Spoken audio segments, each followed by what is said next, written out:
آپ کو عیب نظر آتے ہیں، خوبی کیوں نظر نہیں آتی؟ اور واللہ شاہ جہاں کی مغفرت کے لیے شاہ جہانی مسجد کا قیام ہی کافی ہے، کیونکہ اب سنیوں کا عقیدہ ہے کہ روزانہ سینکڑوں اولیاء غریب نواز کے یہاں حاضری دیتے ہیں، ایک ولی نے بھی اس مسجد میں سجدہ کر دیا، اس کی نجات کے لیے کافی ہے۔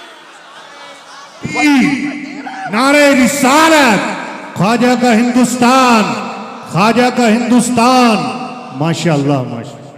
اپنے بادشاہوں سے ہم ہی کو بدگمان کیا گیا ہے، لیکن آپ سے کہتا ہوں کوا کان لے گیا تو کان کے پیچھے مت دوڑو، کوے کے پیچھے مت دوڑو، کان بھی تو دیکھو۔ شاہ جہاں نے مسجد بنائی نا، کتنے اولیاء روزانہ وہاں سجدہ کرتے۔ آج بھی ہم پہچانے نہ پہچانے، آتے تو روز ہیں، ہاں روز آتے ہیں جس کی مسجد میں۔ اور یہ بھی بتا دوں، جو پک پک کرتے نا صدیق اکبر کے خلاف، جب شاہ جانی مسجد میں ولی نماز پڑھے تو اس کی مغفرت ہو جائے۔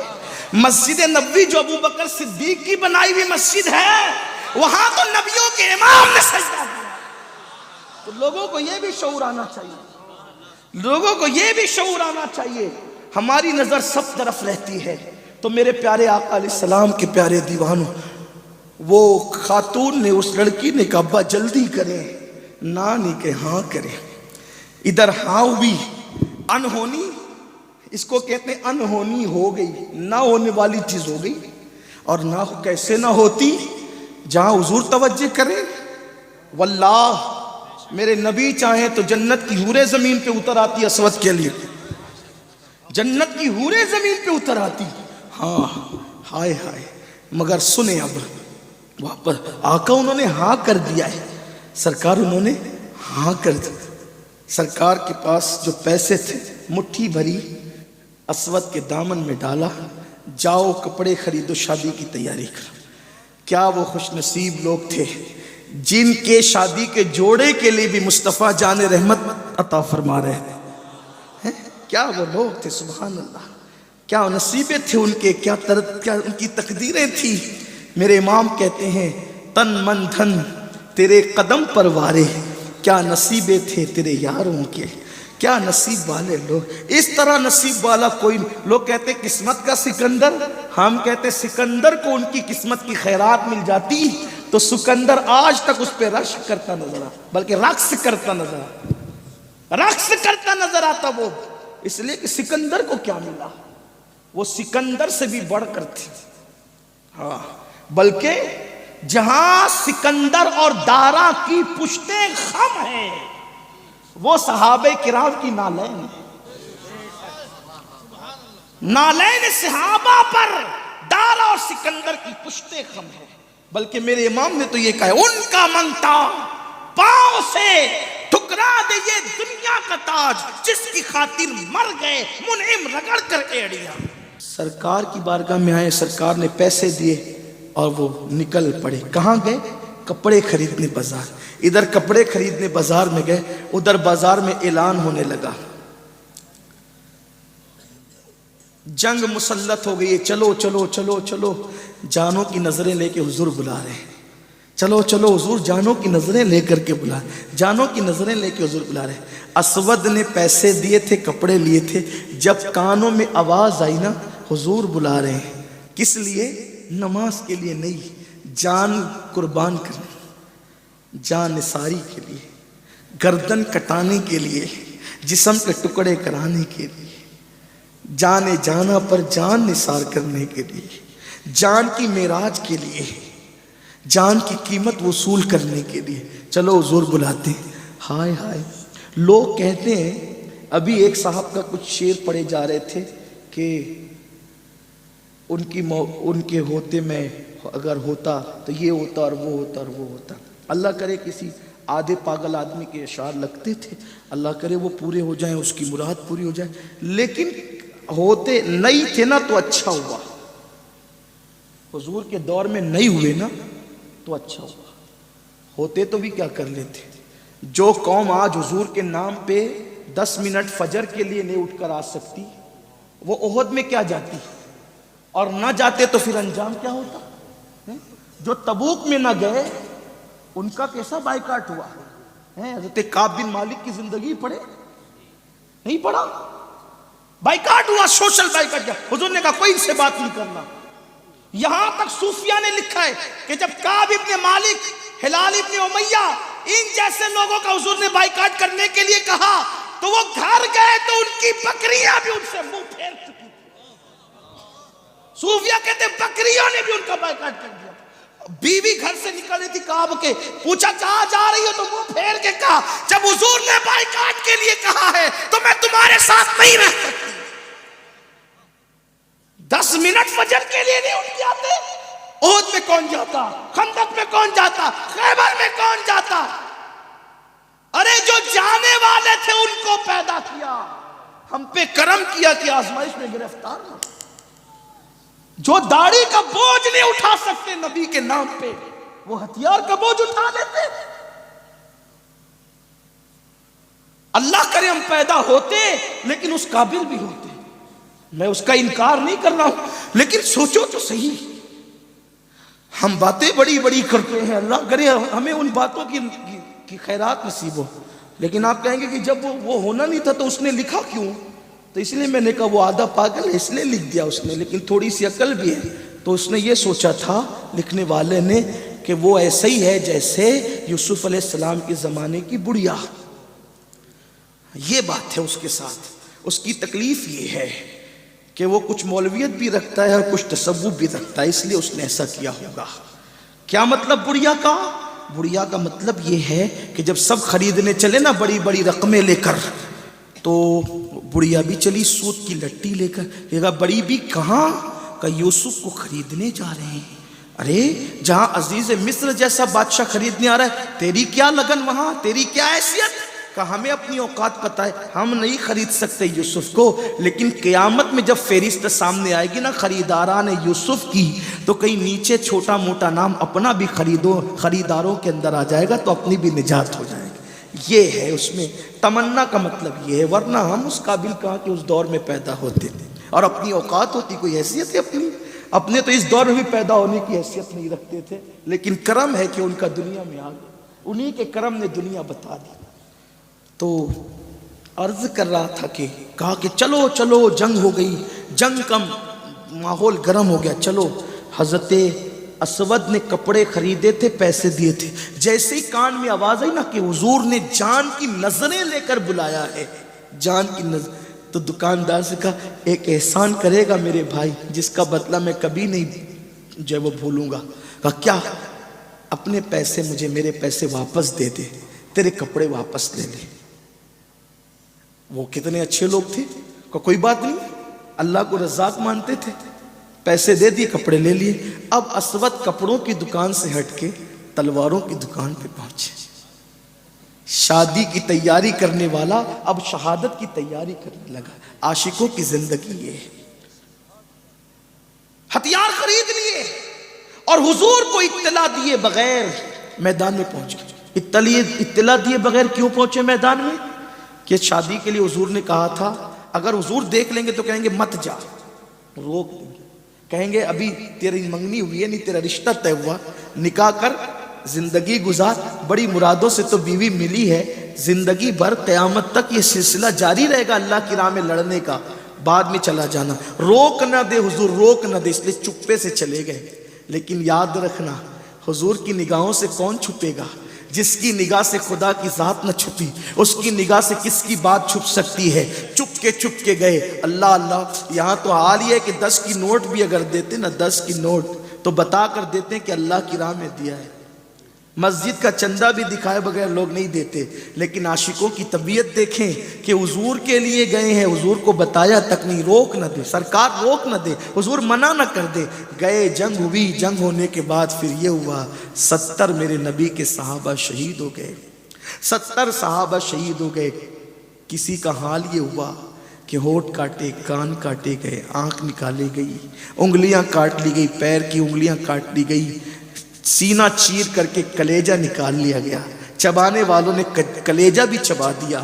حتیٰ کہ انگلیوں کو سوئی کے ذریعے سے دھاگوں میں پرو کر، ہونٹوں کو کانوں کو کاٹ کر سوئی کے ذریعے دھاگے میں پرو کر اس کے بازو بند بنائے، پازیب بنائے، گلے کا ہار بنایا، اور مکے میں ناچنے والے ناچتے ہوئے داخل ہوئے. یہ کیفیت ہوئی.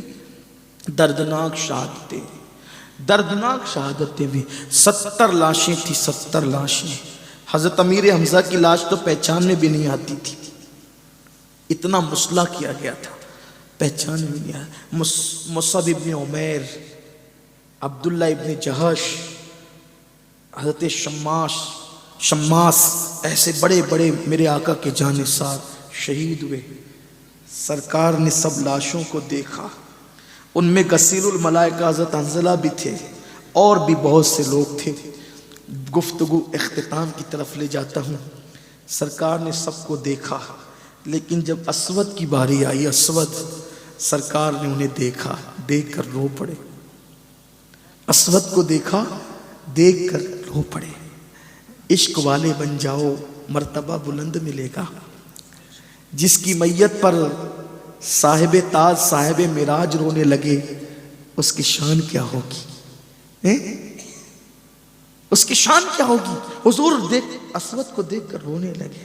روتے روتے آنکھوں میں آنسو ہی تھے، مژگاں پر ستارے جھلملا رہے تھے، اور اتنے میں مسکرانے بھی لگے. صحابہ نے پوچھا آقا رونا تو سمجھ میں آتا ہے، کیوں مسکرا رہے ہیں؟ سرکار نے فرمایا تمہیں نہیں پتا.